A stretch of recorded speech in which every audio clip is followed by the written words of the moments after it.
So here Murali, so today our subject is the water infrastructure surrounding the Chidambaram temple and supporting the Chidambaram temple, and how it was worked by the Cholas and probably even much, much earlier. So this is the temple. And when we zoom out, we can see that to the east, there is the coast. And to the west, there is this enormous artificial lake. And when we zoom, this lake is the Viranam Lake, which is actually attributed to Raja Chola in the 10th century and dedicated to his father, Parantaka I, one of whose titles was Viranarayanan. And in Katumanakoil, where is Katumanakoil? There is a Viranarayana Perumal temple, and there are inscriptions about the construction of the lake. Still, I think it would be worthwhile to... Here, Viranarayana is below. Yeah, here. Yeah. And I think it would be worthwhile to investigate this archaeologically, because it's not the first time that the king would claim something that he had built it if he had just enlarged it or repaired it or something like that. And you can see when we go to the map version, you can see that from the lake at regular intervals, there are channels taking the water from the lake towards the Chidambaram temple. And then Chidambaram is, of course, it's embraced by two big rivers, the Kolidam River and the Vela River. And when we follow these canals, like for instance, this one, we can see that these canals are embracing the town, as it were. And Raja told me that when they built the temple, they had to bring the granite from very far. And they used floats with elephants on either side of the canals. And they transported the granite, which came probably from the area of Tirchi somewhere, because that's where, I think that's about the nearest place where there would be granite available. And then when we zoom out a bit again, we can see where this lake gets its water from. Because there's infrastructure works here.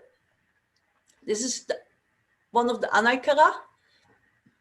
And here the water is pushed into several canals. And actually, oh, this is a river, but this is a canal. And actually this canal is parallel to the Kolidam. And we can follow it all the way where it joins this canal which runs to Chidambaram. And when you zoom in, you can see that the whole land, which is, I don't know how many hundreds of square kilometers, but all the land is divided with canals bringing the water to the land. And this must have been a tremendous infrastructure work, probably completely dedicated towards the maintenance of the Chidambaram temple. And when you look at the way the land is divided and used, it is very different from the way it is here towards the coast. Between Chidambaram and the coast, you see a very different land structure than between Chidambaram and the Viranam Lake. So there is also a canal in the north from the lake to the Vela River, and water can be brought from the Vela River into the lake and from the Kolidam into the lake. But if you have surplus water, you can also push the water into the other river. And the vision of this and the technology And the engineering is just mind-blowing, in my opinion, for the 10th century, possibly earlier, who knows?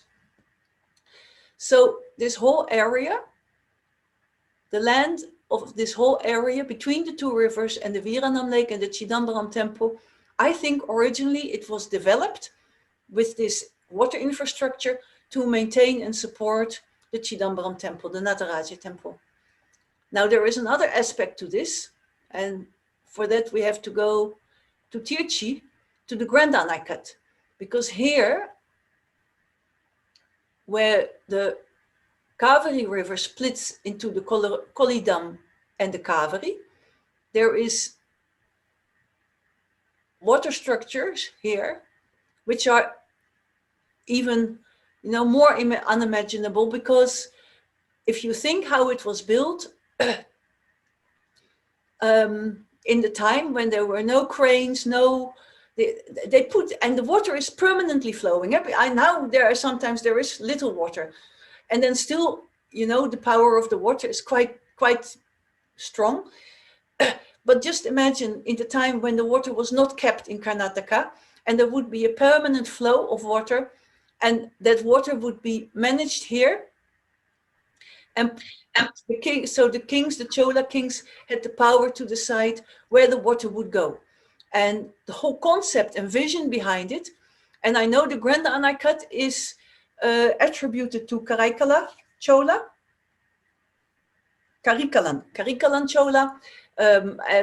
from the Sangam age. That basically that means prehistoric, and to think of the kind of work they did.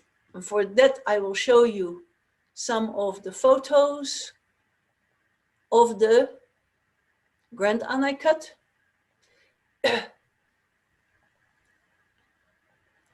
So just think, this was built in BC, sometime, somewhere in prehistory, by the Tamils.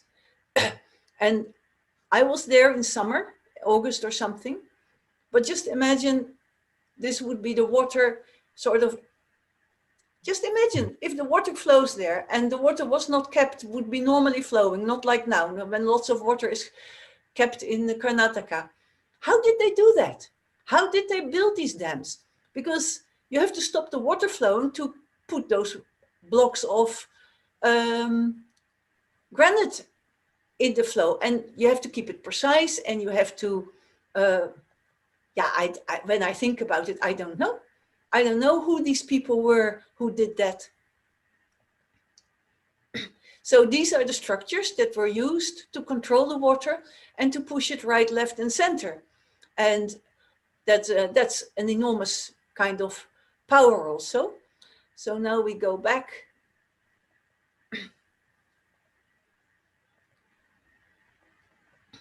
And so here is the Gandan I cut. And then here, where we are here, there is the Anaikarai. And this is where the water was controlled to be pushed to the Viranam tank, and then to be used with this very elaborate water infrastructure to maintain the lands. And just think of it, 3 harvests a year, always water. And so this is some of the water infrastructure around the Chidambaram temple. And I will once again show, just see here, these canals, they flow from west to east, and then together they flow and they kind of embrace the Chidambaram city and the temple. So that is what I wanted to share with you. Have you got any immediate questions? Small discussion.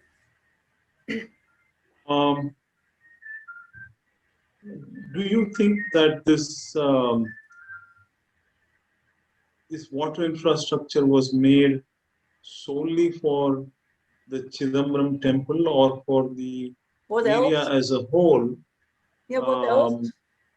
like you said, like you observed very correctly, there were no power centers there. I mean, we talked about why Chidambaram is a sacred site. And of course, we know the Stala Purana says it is the heart chakra of the world. And it is on the Sushumna Nadi of the world, which in itself are very interesting concepts. I mean, what else? You can see the water flows from the Viranam tank to Chidambaram. And it flows around Chidambaram. And then whatever is left flows back to the rivers or back to the sea. But isn't, I mean, this water would be used by the region as a whole, not Chidambaram alone, right? Well, I mean, of course, I mean, a lot of people, you know how these things work. I mean, these kind of infrastructure projects, they were undertaken by the Cholas, and they would give the land to various of their vassals, and under the undertaking that one part of the harvest would be donated to temples. I mean, you know, it's done like that all over India. It was like done like that also in the Middle Ages in Europe. So, I mean, when you look at the environment, what else could it have? I mean, such a big lake. Yes, of course, you have the two rivers. You have the two rivers. And then it depends, of course, on the chronology. So we need datings and we need archaeology to actually see what was earlier, the lake or the temple.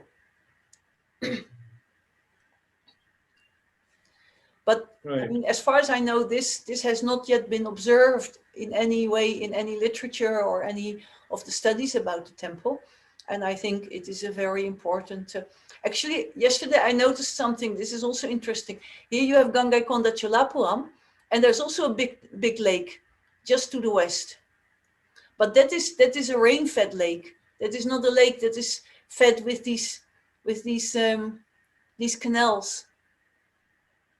It's not artificially fed and maintained. I think somebody could do their master's or PhD thesis on the waterworks of absolutely. Historical waterworks of Tamil Nadu.